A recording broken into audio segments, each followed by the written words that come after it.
You're listening to MedX, the Medical Extrusion Podcast. Presented by U.S. Extruders. Extrude with confidence. Custom extrusion equipment designed for you and your application. Welcome back to the MedX Podcast.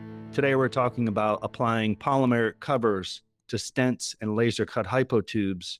And our guest is Elad Einav, CEO of Medibrane, based in Israel. Medibrane is a contract manufacturer focused on polymeric covers for medical devices. Elad, thanks for joining the MedX Podcast today. Thank you, Steve, for having me. It's a great pleasure to be here. Great. Before we get started, please give our listeners an overview of your background and how you got started in medtech. And while you do that, please talk a little bit about the medtech development ecosystem in Israel. Great. Thank you. So practically the way that I started the medtech is I was in the last year of my study in the Technion, the Israeli Institute of Technology, and I had an amazing lecture about materials in the medical device. And he was really good at his job, and I got really excited, and I decided at this point that I want to go to work for the medical device. I was in the middle year of my fourth year of studying. I started to look for a job, and I was sending cold calls, emails for startup companies in Israel. One of them, it was called the Discotech. It was disc orthopedic technology, but it sounds cool, and they have a very nice video of some amazing intermedullary nails. I loved it. I sent a resume. After a week or two, I got a call, and they told me to come to interview. And I can't say it was easy, because then they asked me if I'm a student yet, and I said yes. So they said, we don't hire usually students. And I asked them to say that, maybe you don't hire students, but you should hire this student. And it took me 3 more months to convince them, but eventually they hired me to work. And I started as an engineer, and it was a great experience. I think, I was under 2 of the most successful entrepreneurs in Israel. And it's the point to talk about Israel as an ecosystem. Israel is very good at startups. I think, a lot of people in the world know that we are the startup nation. A lot of the medical device innovation came from here. I think, starting from given imaging, the pill to see, that actually travel through to the stomach. I think at least one of the initial heart valves came from here. I think it's PVT. And there's a lot more stories about it. I think it's partially coming because we have a very good health system from one end, and on the other end, there's a very entrepreneurship atmosphere here. And if you come to a meeting in Israel, and you'll see the CEO sits and the engineers and technician, and the CEO will say something, you probably will see in a lot of time the technician rise up and say, "You're wrong." So there is no, everybody can say whatever they think, and it's acceptable. And I think the other thing in Israel, which is interesting, is that we make mistakes and we accept them. And I think, no one is really afraid from doing mistakes in Israel. It's part of the process. And even the venture capital, they don't look on a failure as someone that disqualify entrepreneur. They actually sometimes they see it as something that really engage them to the entrepreneur. So it's an interesting atmosphere. Yeah. Thanks for that background, especially, how you got into medtech. It's a good story about persistence. Yeah. I think, it's part of my nature, at least. Okay. Let's talk about let's talk about some very interesting topics related to covering stents for catheter tips. But before we do that, please give our listeners a high-level overview of covering stents, including a few clinical applications, some of the basic design inputs, and the main materials used for the stent frame and the polymer covers. Yeah, so I'll start to say how I got there. So, after I worked in the previous company that I told you about 5 years, I was approached via LinkedIn, which is showing how Yeah. much this is actually strong, by an entrepreneur. And he asked me, said, I have an idea. I need an engineer that will work with me.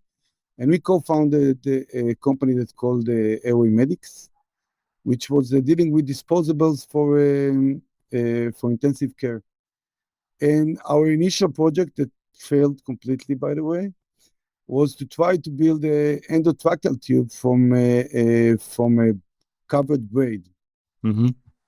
And it was interesting because whatever we saw before, it was only covered stent. Mostly the way that we look is on the tracheal stents or esophageal stent, which are self-expandable nitinol, covered with silicone, polyurethane, today even ePTFE, some of them. But it was interesting because we said, okay, let's try. There's probably a lot of knowledge in the industry about it. So, out of our pocket money, we sent to two different actually contract manufacturer to cover the braid that we wanted. It was a polyester braid. And we got back practically a very stiff tubes. And that was the moment that we understood that there is not a lot of knowledge in this area. And we tried to develop this technology on our own. Honestly, it's not looking close to what we are doing today, but it was the first time I tried to get into it. So if we look about this technology, on the upper level, keep in mind that we are looking about composite materials. Composite materials there's a lot in the aviation. I was actually in disc orthopedic technology, was part of the team that developed one of the first intramedullary nails made of carbon fiber reinforced PEEK, which is a composite material to replace the metal that was there before. And when you're looking about stents, it's really the same. Stents, if you look about the stents that are in the gastric system or in the lung system, most of them are being done from scaffolds, either braid or laser cut or even balloon expandable, covered with the polyurethane and silicone, ePTFE or fabrics. And when you go to the vascular system or structural heart, you see most of them is with the ePTFE and fabrics. But if you look at it, and it's very interesting to see that you look about cover, you think about cover, but eventually the way that cover is attached to scaffold, it's, I think, to the best of my knowledge, at least 80% of what's being done today, or 70%, it's been sewn. And it's amazing to look at it because, I watched together with my kids Back to the Future a few weeks ago. Mm-hmm. And, and they actually focused quite nice things that really happened and quite nice things that didn't happen. But if you would do it to the medical device in the 80s, I don't think that no one will believe that in 2023, a lot of people will sit down and practically sew cover to scaffold. Yeah. And when we got into the business, it was very interesting because most of what we knew, and again, I don't know everything, so I might be wrong as well. It was silicone coated or polyurethane coated or ePTFE and fabric that was sewn. And we started from the point, together with my partner, Dr. Amir Kreitzer, we started from the point that we say, okay, let's look what's being done today. And most of the coating, at least the silicone and the polyurethane, started from 150 micron, 200 micron wall thickness. and fully encapsulate. And the reason for that is that they had to have a very high wall thickness to encapsulate because they didn't have any bonding to the scaffold itself. So the first thing that we looked is how do we bond the polyurethane or the silicone to the scaffold itself, and we developed a protocol to do that. And today we are able to do it, and it's working quite nicely. And it enabled us to go lower in terms of wall thicknesses. We got a product that manufactured currently between 20 to 30 micron wall thickness. and I think this is the point that we look at it and say, okay, let's start go in that path. And and then, as I said, the Israeli atmosphere, it's a very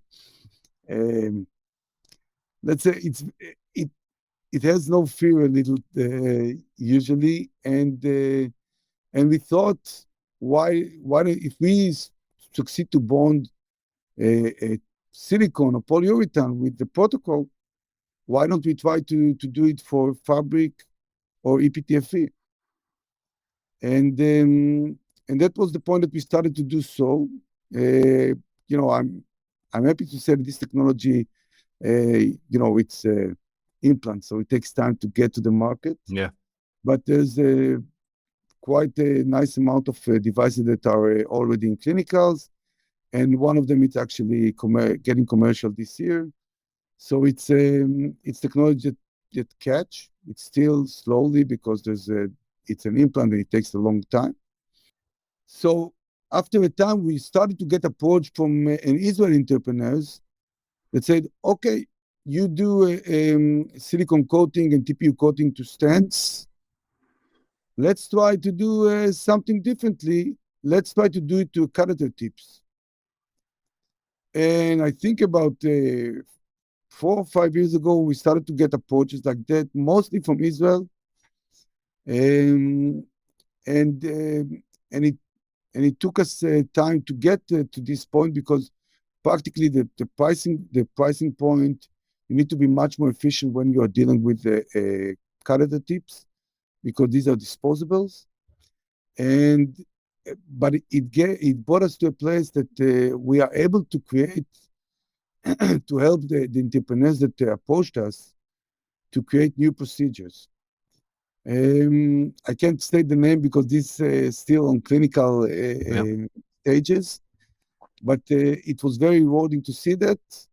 And every month we do a monthly summary to the team at Medibrane, and we state the amount of people that being used the product that we help to manufacture, and what happened to them. And it's there are amazing story in this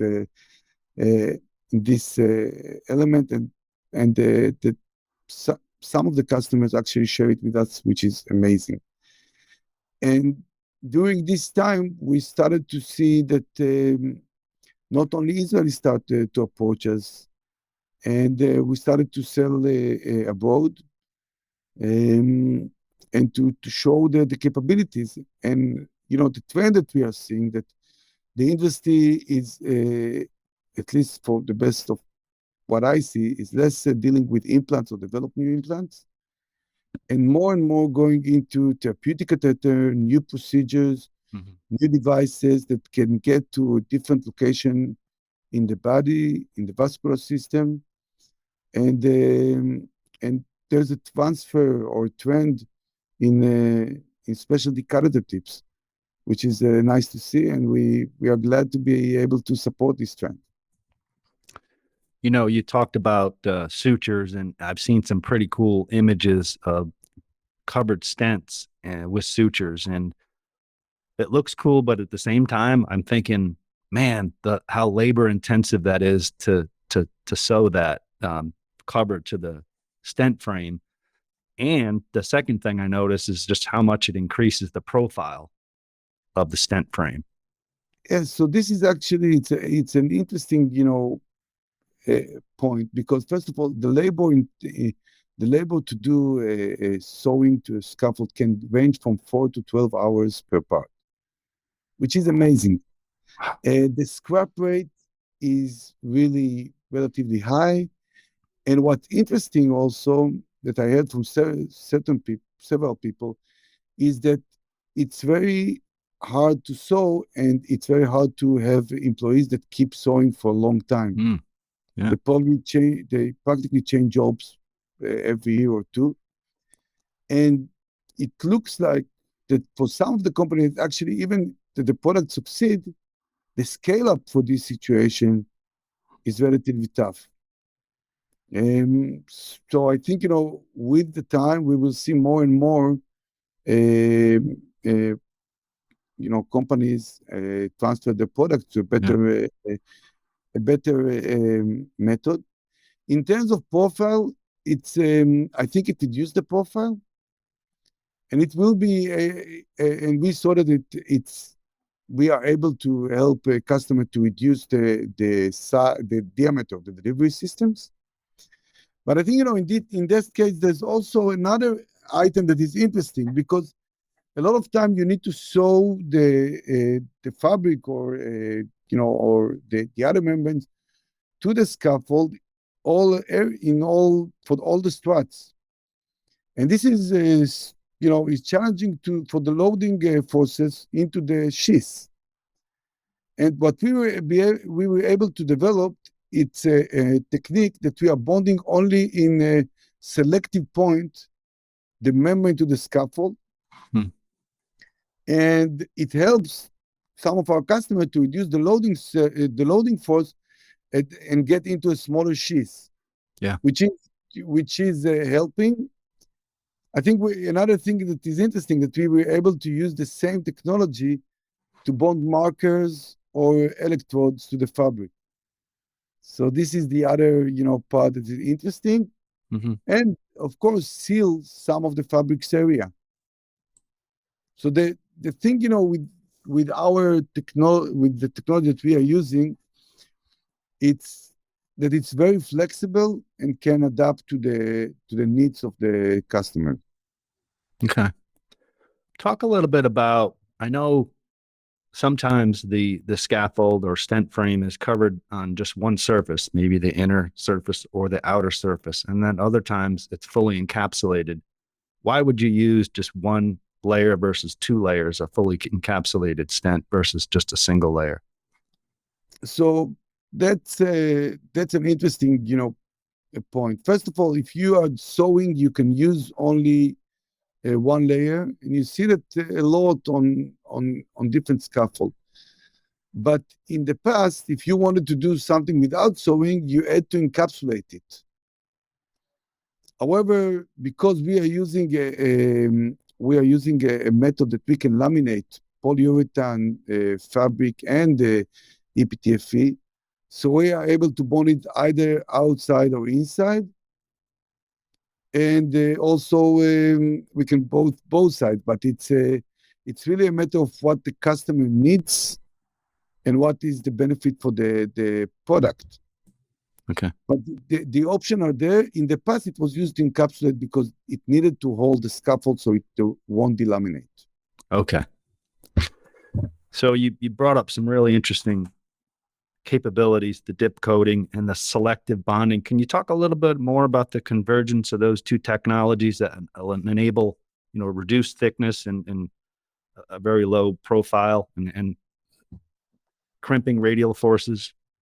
Yeah. So I think the point that we are looking at it today, we are using several technologies, but all of them are based on solutions.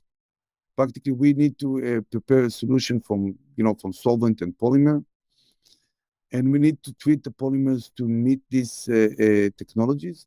But we are using today dip coating, spray coating, which in both cases, by the way, we can produce either a membrane or produce a membrane on a scaffold. It really depends on the requirements. The other technology which is very interesting is the lamination. So we are able to take either membranes. It might be an ePTFE, it might be a fabric, or it might be even polyurethane membrane that we are manufacturing in-house, and to bond it to a scaffold via a binding polymer. We apply our surface activation technique on the scaffold and on the fabric if needed. Then we apply a very thin layer of that binding polymer, and then we laminate both of them with the heat and pressure and make sure that most of the surface area will be bonded. And it's enabling us high flexibility in what we do. And I think, one of the interesting, part that you can see that it has an effect also on other areas.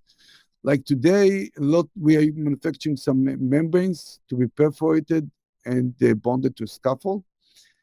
And if you need to perforate using laser drilling on a scaffold, it's relatively complicated because the height of the scaffold usually are 19, and they are not repetitive because of the shape setting process. They're not highly repetitive, let's say.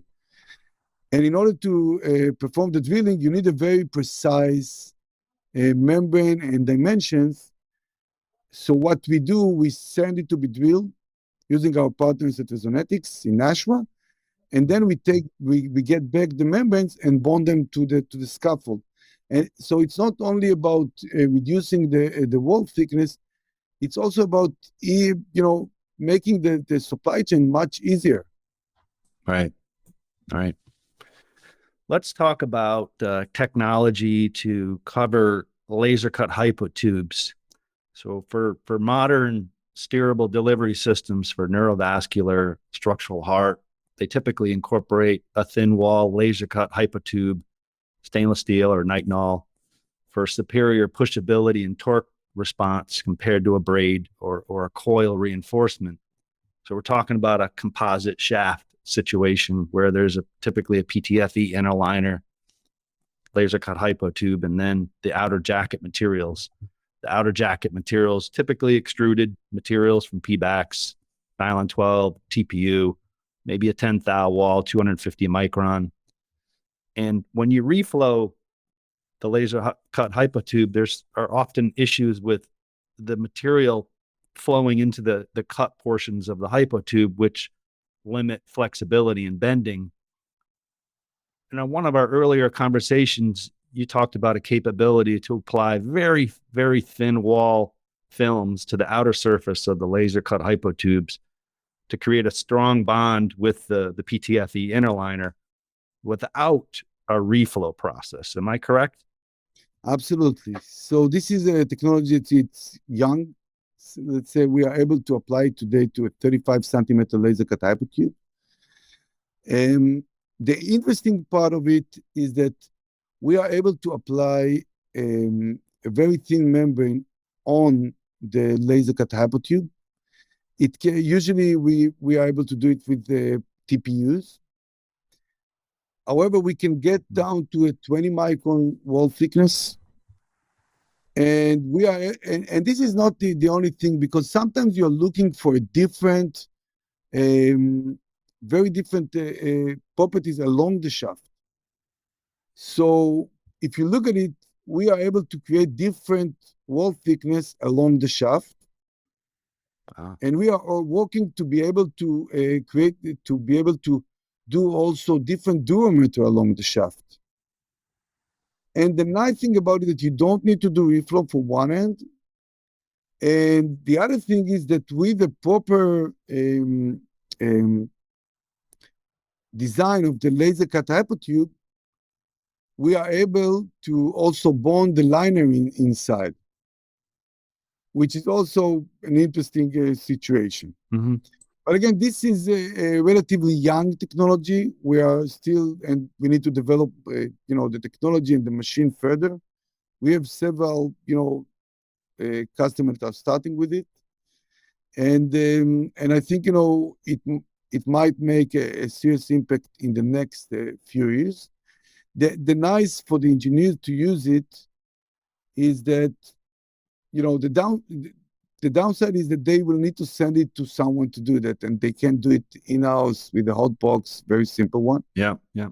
The upside for it is that always today you need to compromise on pushability or on flexibility practically.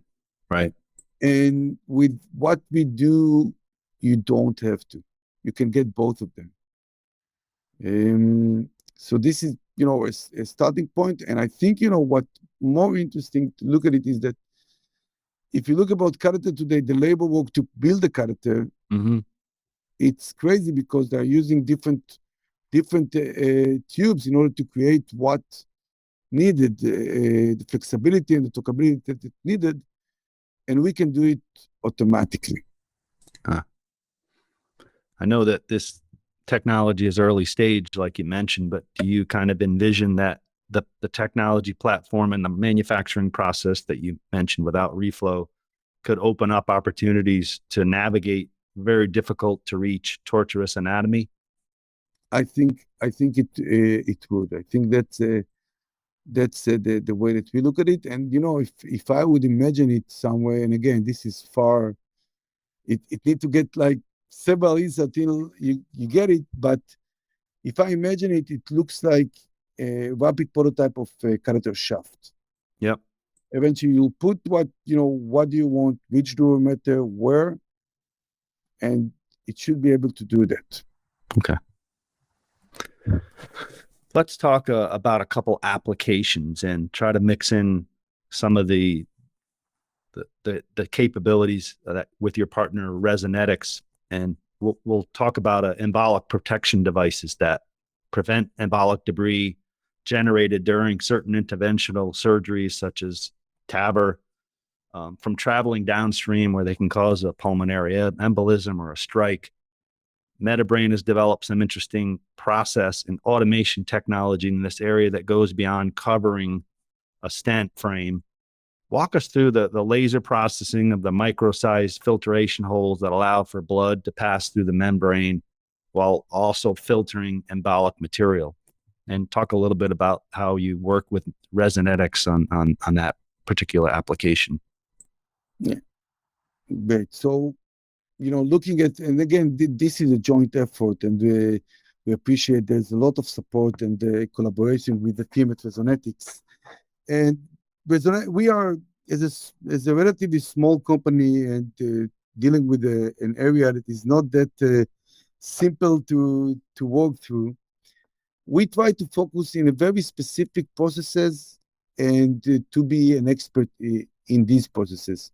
That's why we don't offer a wide variety of capabilities. We offer capabilities only in terms of covering of scaffold, creating a membrane, and this is it, nothing more. The collaboration with the Resonetics enabled us to be able to supply to the customer a full supply chain. So when you talk about embolic protection device, you start from a scaffold, usually made out of nitinol, that can be done in different sites of Resonetics, either in Israel or San Diego.